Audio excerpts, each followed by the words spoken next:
విచిత్రాల నిధి ఓ విధి విచిత్రాల నిధి వింత కథల సారథి ఆశ నిరాశల వారధి నిరంకుశ నిర్ణయాల నిర్దయవానిధి ఓ విధి విచిత్రాల నిధి ఓ విధి విచిత్రాల నిధి. మొన్న నువ్విచ్చిన అగ్గిపుల్ల గీసి పడేశాను. వెంటనే రాజుకుంది. దీపక్ భార్గవి గురించి ఆలోచనలో పడ్డాడు. బయటికి చెప్పకపోయినా ఇండైరెక్ట్గా భార్గవిని అనుమానిస్తున్నట్టుగానే బిహేవ్ చేస్తున్నాడు. వండర్ఫుల్ భార్గవి, ఏం జరిగిందో కాస్త వివరంగా చెప్పు. అలాగా, అంత గొడవ జరిగిందా? గుడ్. రాజుకున్న నీకు అలాగే మండాలి. ఆ దెబ్బకి ఉక్కిరి బిక్కిరి అయిపోయి భార్గవి ఆ ఇంట్లోంచి బయటికి పోవాలి. నీ స్థానంలోకి మళ్ళీ నువ్వు వచ్చేయాలి. ఇది ఎంత తొందరగా జరిగితే అంత మంచిదే. తొందరగా పనైతే నాకు మంచిదేగా. అందుకే ఆ ప్రయత్నంలోనే ఉన్నాను. నాకు కావాల్సింది ప్రయత్నాలు కాదు, ఫలితం. ఏ పని మీదైతే నేను అక్కడికి పంపించానో అది వెంటనే పూర్తవ్వాలి. నా పగ చల్లారాలి. నేను ఆనందంతో పొంగిపోవాలి. ఆ రోజు ఎంత తొందరగా వస్తుందా అని ఎదురు చూస్తున్నాను. ఆ విషయం నాకు వేరే చెప్పాలా? ఆ మాత్రం అలర్ట్గా ఉంటే చాలు. ప్రోగ్రెస్ చెప్పావుగా, ఫోన్ పెట్టేయి. మరి నా సంగతి ఏం చేసావు? ఈ రోజు చేయాల్సిన పనులు ఎవరు గుర్తు చేయనక్కర్లేదు. ఎప్పుడు ఏది చేయాలో ఎలా చేయాలో నాకు బాగా తెలుసు. ఆ విషయంలో నువ్వేం కంగారు పడకు. నీ పని అవుతుంది, దట్స్ ఆల్. దాని గురించి అడగడానికి మాత్రం మరోసారి ఫోన్ చేయకు.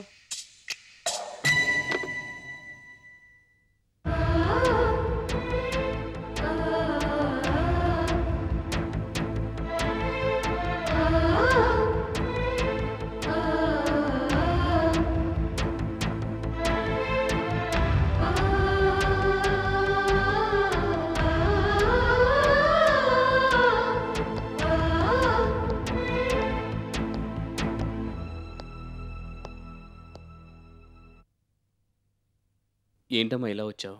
మారుతీరావు గారు వస్తానన్నారు బాబు, అందుకే వచ్చాను. చెప్తే ఆయనే ఇంటికి వచ్చేవారు కదా. లేదు, ఇక్కడికే వస్తానన్నారు. అలాగా.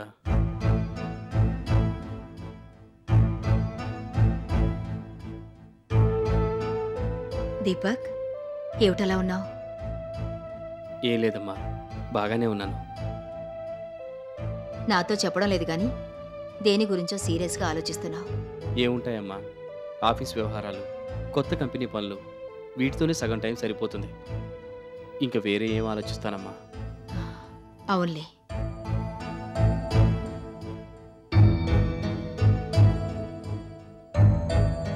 నన్నని నువ్వు ఆలోచనలో పడ్డావేంటమ్మా? అబ్బే, ఏం లేదు బాబు. నా దగ్గర ఎందుకమ్మా దాస్తావు? ఏదో విషయంలో బాగా హర్ట్ అయినట్టున్నావు. నాతో చెప్పకూడదా? నీతో కాకపోతే ఇంకెవరితో చెప్తాను దీపక్. మరి ఇంకే చెప్పమ్మా. నీకు కొంతవరకు తెలిసే ఉంటుంది. ఏ విషయం అమ్మా? అదే, భార్గవికి నేనంటే ఏమిటో తెలుసు. నా మీద అభిమానం, గౌరవం కూడా ఉన్నాయి. అలాగే చలసాని గారి గురించి కూడా తెలుసు. అన్నీ తెలిసి కూడా ఎవరో బయట వాళ్ళలాగా మేమిద్దరం కలిసి తిరుగుతున్నామని, ఈ వయసులో మాకు పెళ్ళేమిటని అంతటా అలా ఎందుకు మాట్లాడిందా అని. నిజంగా మాట్లాడిందంటావా? నాకైతే నమ్మకం లేదు దీపక్. భార్గవి ఎవరి మనసుల్ని కష్టపెట్టే మనిషి కాదు. సభ్యత, సంస్కారం ఉన్న పిల్ల. తనిలా మాట్లాడిందని ఇంకెవరైనా చెప్పుంటే నమ్మేదాని కాదు. నిన్ను డాడీని ఇలా అన్నదని భార్గవి నాతో చెప్పింది. అందుకే అంత తేలిగ్గా తీసిపారేలేకపోతున్నాను. నిజంగా మా ఇద్దరి గురించి భార్గవి అలా మాట్లాడిందంటావా Deepak?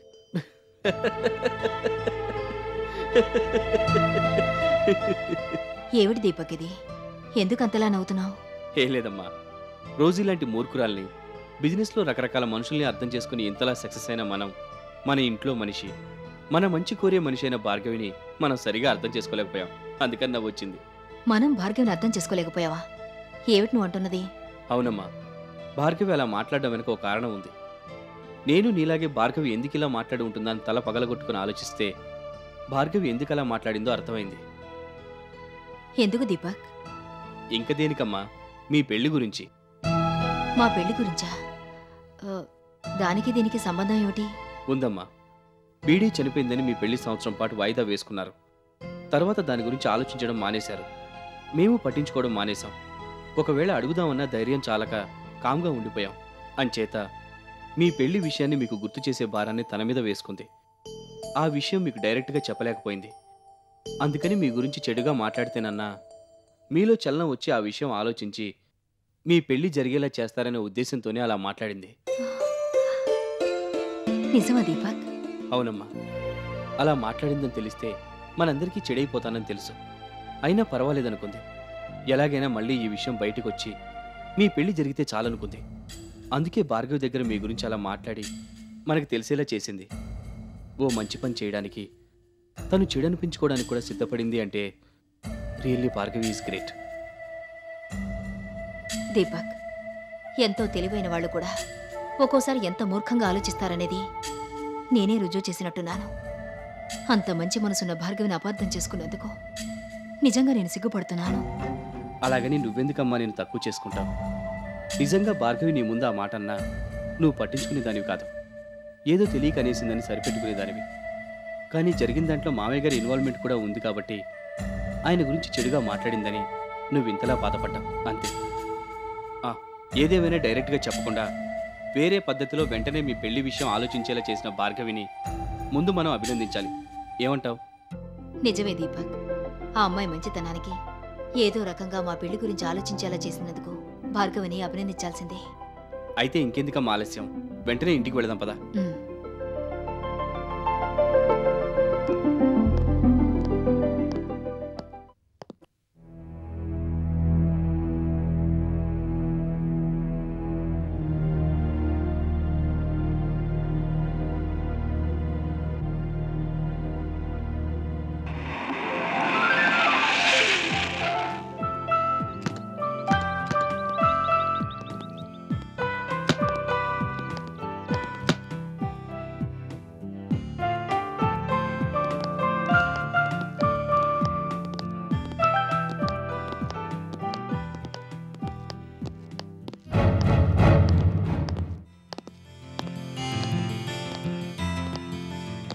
Bhargavi, thank you so much. ఎందుకు? ఎందుకంటావేంటమ్మా? మేము ఎవరూ చేయలేని పని నువ్వు ధైర్యంగా చేసినందుకు. నేనేం చేశానని? అలా తెలియనట్టు అడుగుతావే? మంచి పనులు చేసేవాళ్ళంతా చేస్తూనే ఉంటారు, కానీ ఏమీ తెలియనట్టే ఉంటారు. అది వాళ్ళ గొప్పతనం. మాస్టారు, అమ్మ అసలే కన్ఫ్యూజన్లో ఉంది. మీ కవిత్వంతో మరింత కన్ఫ్యూజ్ చేయక డైరెక్ట్గా పాయింట్లోకి రండి. అంటే ఆ విషయం మాకు తెలీదా? తెలిస్తే సీన్ ఇంత లెంగ్త్ ఉండదు. ఎలా చెప్పాలో మాకు తెలుసులేండి. భార్గవి, అమ్మ పెళ్లి గురించి ఇంట్లో ఆల్మోస్ట్ అందరం మర్చిపోతున్న సమయంలో కరెక్ట్గా ఆ విషయం గుర్తు చేసావు. అందుకే థ్యాంక్స్ చెప్పాను. నేనెప్పుడు గుర్తు చేశానండి? అప్పుడే మర్చిపోయావా? మొన్న రాత్రి మామయ్య అమ్మ కలిసి లేటుగా ఇంటికి వచ్చినప్పుడు ఇద్దరూ అలా కలిసి తిరగడం బాగోలేదని, అందరూ చాలా రకాలుగా అనుకుంటున్నారని, తొందరగా పెళ్లి చేసుకుంటే బాగుంటుందని భార్గవితో అన్నావు కదా, గుర్తొచ్చిందా? నువ్వు అలా అన్నావని భార్గవే నాతో చెప్పింది. దాంతో అంతవరకు పెళ్లి విషయం పట్టించుకొని నేను అమ్మకి ఈ విషయం గుర్తు చేసి తొందరగా మ్యారేజ్ డేట్ ఫిక్స్ చేస్తే మంచిదని కన్విన్స్ చేయగలిగాను. అవునమ్మా, ఈ విషయం నువ్వు డైరెక్ట్గా చెప్పలేక భార్గవి చేత చెప్పించావు. అందుచేత భార్గవి కూడా థ్యాంక్స్ చెప్పాలి. కరెక్ట్. మేము ఎవరూ చేయలేని పని నువ్వు చేసావమ్మా. Really you are great. ఏదేమైనా అత్తగారి విషయంలో ఇంత ఉదాత్తంగా ఉన్నతంగా ఆలోచించినందుకు నీకు భార్గవికి ఉత్తమ కోడలు అవార్డు ఇవ్వచ్చు. ఏమంటావమ్మా? ఏమంటుంది? లైఫ్లో మొదటిసారి కరెక్ట్ స్టేట్మెంట్ ఇచ్చావు అంటుంది. ఎంత మాట అన్నవరా రాస్కెల్. నీ పని ఇప్పుడు కాదురా, రేపు ఉదయం జాగింగ్లో చెప్తాను. చూడు నానమ్మా.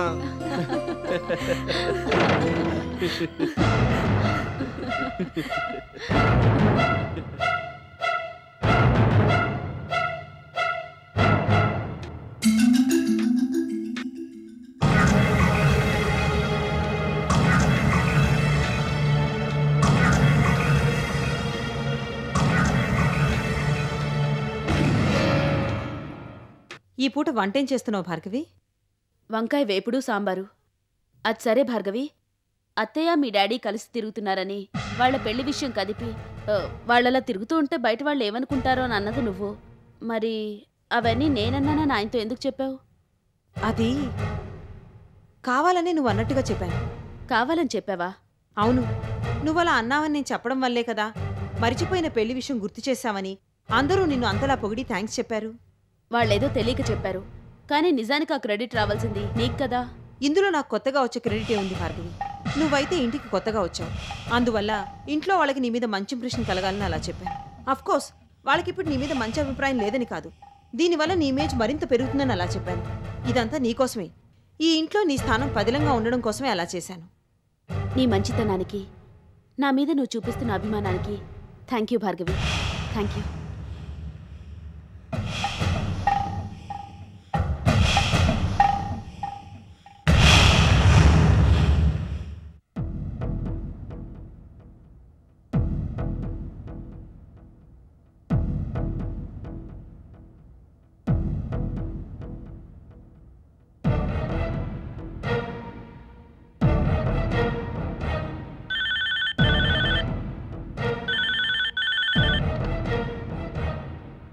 హలో, నేను రోజీనే మాట్లాడుతున్నాను.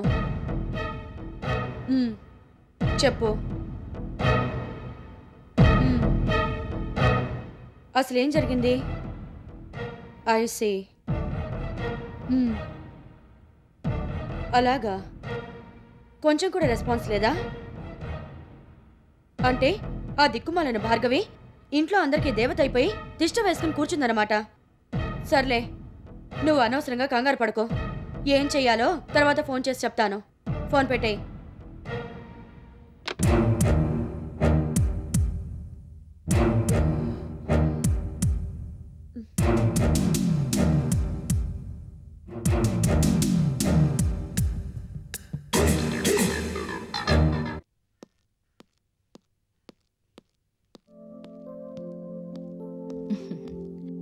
భార్గవి, ఈ కార్టూన్ చూడు.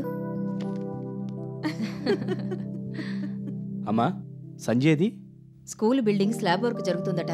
2 రోజుల నుంచి అదే హడావుల్లో ఉంది. అంటే తొందరలోనే విలియమ్స్ గారి కథ నిజమవుతుందన్నమాట. మొత్తానికి సంజయ్ ఆయనకిచ్చిన మాట నిలబెట్టుకుంది. నిజమే బాబు. ఆ రోజు ఈ గొడవ మన ఇంటి పరిస్థితుల వల్ల లేట్ అయింది గాని లేకపోతే ఎప్పుడూ పూర్తయి ఉండాల్సింది. రండి మావయ్య, కూర్చోండి. భార్గవ్ ఎక్కడా? అదేంటి మావయ్య, ఎదురుగా పెట్టుకుని భార్గవి ఎక్కడ అంటారేంటి? నేను అడుగుతున్నది నా రెండో కూతురు భార్గవి గురించి. ఇట్స్ టూ మచ్ మావయ్య, ఇంతమందిని వదిలేసి భార్గవిని అడుగుతారేంటి? ఎస్, భార్గవితో అర్జెంట్ పని పడింది. అదేదో నాకే చెప్పొచ్చుగా. కొన్ని పనులు మనతో కావు దీపక్. నేను అబ్జర్వ్ చేస్తున్నాను కదా, భార్గవికి ఓపిక ఎక్కువ. ఎంత పని చెప్పినా విసుకోకుండా చేస్తుంది. మనమైతే మధ్యలోనే చేతులెత్తేస్తాం. ఆ ఓపిక సహనం భార్గవికి స్పెషల్ ఎసెట్స్. కరెక్ట్గా చెప్పారు చల్సాని గారు. పాపం ఉదయం లేచిన దగ్గర నుంచి రాత్రి నిద్రపోయేంత వరకు క్షణం తీరిక లేకుండా పని చేస్తూనే ఉంటుంది. అందరికీ అన్నీ అందిస్తూనే ఉంటుంది. అంతలోనే తయారై ట్రస్ట్కి వెళుతుంది. అక్కడ పనులన్నీ చక్కబెట్టి ఇంటికొచ్చినా కాసేపు ఖాళీగా కూర్చోదు. ఆయాకి హెల్ప్ చేయడమో లేదంటే ఇంట్లో అది ఇది సర్దడమో చేస్తూ ఉంటుంది. నిజం చెప్పాలంటే భార్గవి వచ్చాక మేమంతా చాలా రిలాక్స్ అయిపోయాం. అసలు భార్గవి లేకపోతే ఈ ఇల్లు ఎలా గడుస్తుందా అనిపిస్తుంది. అవునమ్మా, అందుకే ఇంట్లోనూ ట్రస్ట్ ఆఫీస్లోనూ మొత్తం క్రెడిట్ కొట్టేసింది. ఎలిజిబెత్ ట్రస్ట్ అంటే ఇప్పుడు మేమెవ్వరం గుర్తురాం, భార్గవే గుర్తొస్తుంది. అక్కడ అన్నీ భార్గవే, అంతా భార్గవే, అంతలా అల్లుకుపోయింది. అవును మరి, తెలుసో తెలియకో ఎవరైనా తప్పు చేసినా పొరపాటుగా మాట్లాడినా సంజయ్ అయితే అక్కడికక్కడే దులిపేసేది. కానీ భార్గవి అలా కాదు, అన్నీ ఓపికగా భరిస్తూ వాళ్ళకి నచ్చ చెప్పి ఒప్పిస్తుంది. అందుకే అంత మంచి పేరు సంపాదించుకుంది. భార్గవి గురించి మీరు ఇంతలా చెప్తుంటే నాకు చాలా ఆనందంగా ఉంది లక్ష్మి. అంత మంచి మనసున్న అమ్మాయి, అంతకు మించి తెలివితేటలు ఓపిక ఉన్న అమ్మాయి మనింటి కోడలుగా రావటం నిజంగా మన అదృష్టం.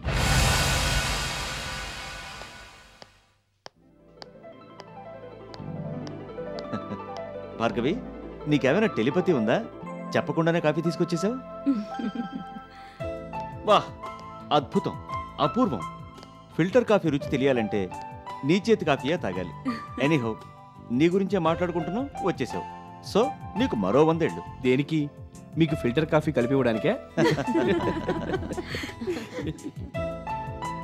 భార్గవి, నీతో పనుండొచ్చానమ్మా. చెప్పండి. ప్రాజెక్ట్ రిపోర్ట్ ఒకటి ప్రిపేర్ చేశాను. 2 డేస్లో సబ్మిట్ చేయాలి. అందులో కొంత పెండింగ్ పెట్టేశాను. నువ్వోసారి వీలు చూసుకుని వస్తే ఏం చేయాలో ఎలా చేయాలో చెప్తాను. అసలు నేను వచ్చేటప్పుడు తీసుకొద్దాం అనుకున్నాను, కానీ నువ్వు ఆఫీస్కి వస్తే కావాల్సిన రెఫరెన్స్లు కూడా ఈజీగా దొరుకుతాయని తీసుకురాలేదు. ఏం పర్వాలేదులేండి, రేపు ఉదయం నేను మీ ఆఫీస్కి వస్తాను. ఏం చేయాలో చెప్పండి, చేస్తాను. Thank you Bhargavi. ఇవన్నీ ఎలా అవుతాయా అని అనుకుంటున్నాను. ఇప్పటికీ నాకు టెన్షన్ వదిలింది. I'm very happy. అవునులేండి, ఆ టెన్షన్ ఏదో ఇప్పుడు భార్గవికి ట్రాన్స్ఫర్ చేశారుగా, హ్యాపీగానే ఉంటుంది.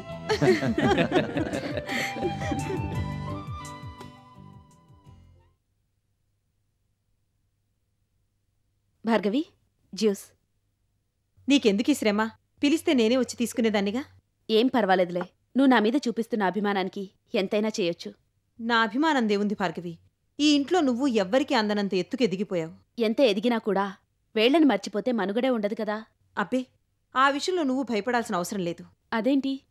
ఈ ఇంట్లోంచి నేను వెళ్ళిపోయే పరిస్థితి అయినా రావచ్చేమో కాని నిన్ను మాత్రం వదులుకోవడానికి ఎవ్వరూ సిద్ధంగా లేరు. అదేం లేదులే. అంత తేలిగ్గా తీసి పారేకు.